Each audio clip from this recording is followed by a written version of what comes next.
এই অসাধারণ প্রাকৃতিক চিত্রটি কিভাবে খুব সহজে আঁকবেন তা এখন আমি আপনাদেরকে স্টেপ বাই স্টেপ দেখিয়ে দিব।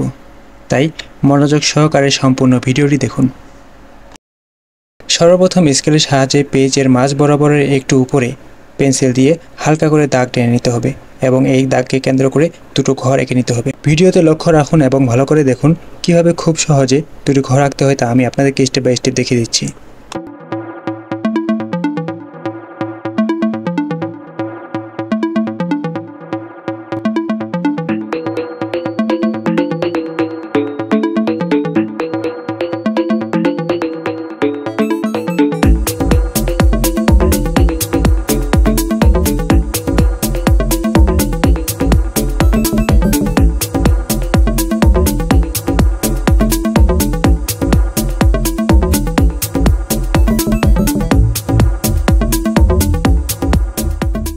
ঘর আঁকা হয়ে গেলে ঘরের দরজার সমান বরাবর আমরা একটি রাস্তা এঁকে নিব। এরপরে উপরের বর্ডারটি আমরা হালকা আঁকা বাঁকা করে লাইন টেনে নিব এবং উপরে ছোট করে গাছপালাগুলো এঁকে দিব।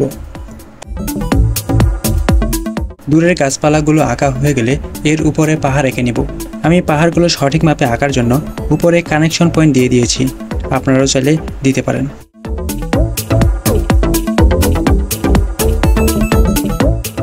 পাহাড়গুলো আঁকা হয়ে গেলে প্রথম দুই পাহাড়ের মধ্যবর্তী স্থানে আমরা সূর্য এঁকে নিব।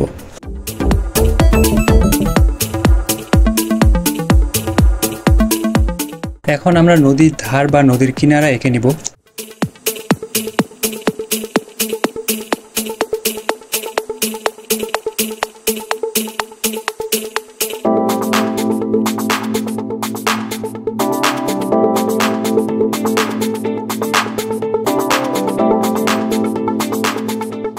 নদীর ধার বা নদীর কিনারা আঁকা হয়ে গেলে এখন আমরা নদীর মধ্যবর্তী স্থানে একটি নৌকা এঁকে নিব।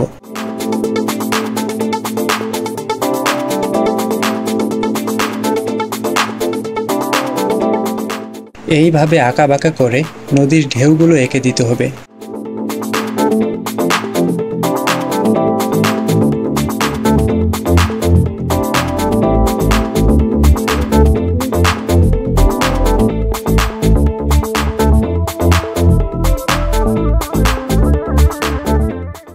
বন্ধুরা, চিত্রটি আমাদের 80% আঁকা হয়ে গেছে।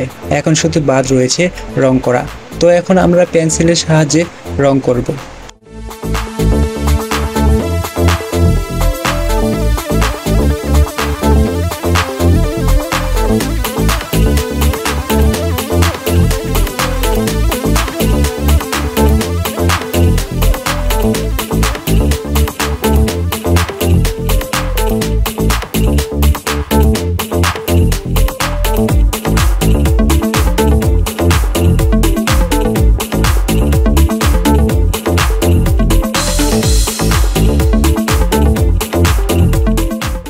পেন্সিল দিয়ে রাস্তা রং করার নিয়ম হলো রাস্তার সাইডগুলো এবং শেষের অংশটুকু হবে ডিপ কালো এবং ধীরে ধীরে হালকা কালো হবে।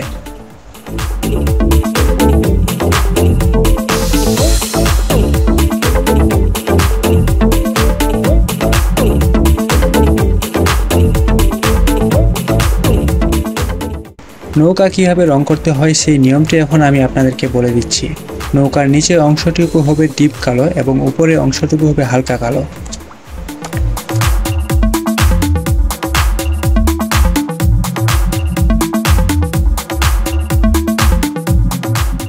পেন্সিল দিয়ে পাহাড় রং করার নিয়মটি আমি আপনাদেরকে বলে দিচ্ছি। এখানে যেহেতু পাহাড়ের মধ্যবর্তী স্থানে সূর্য রয়েছে, অতএব সূর্য আলো পাহাড়ের ফাঁকা অংশগুলোতে পড়বে। অতএব সেই ফাঁকা অংশটুকু হবে হালকা কালো এবং বাইরের অংশগুলো হবে ডিপ কালো।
বন্ধুরা, এই হলো আমাদের প্রাকৃতিক দৃশ্যটির সর্বশেষ অবস্থা। আশা করি আপনাদের ভালো লেগেছে।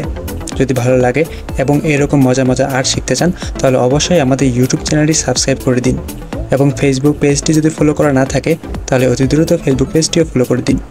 আজকের মতো এখানেই বিদায় নিচ্ছি। ভালো থাকবেন, সুস্থ থাকবেন। আল্লাহ হাফেজ।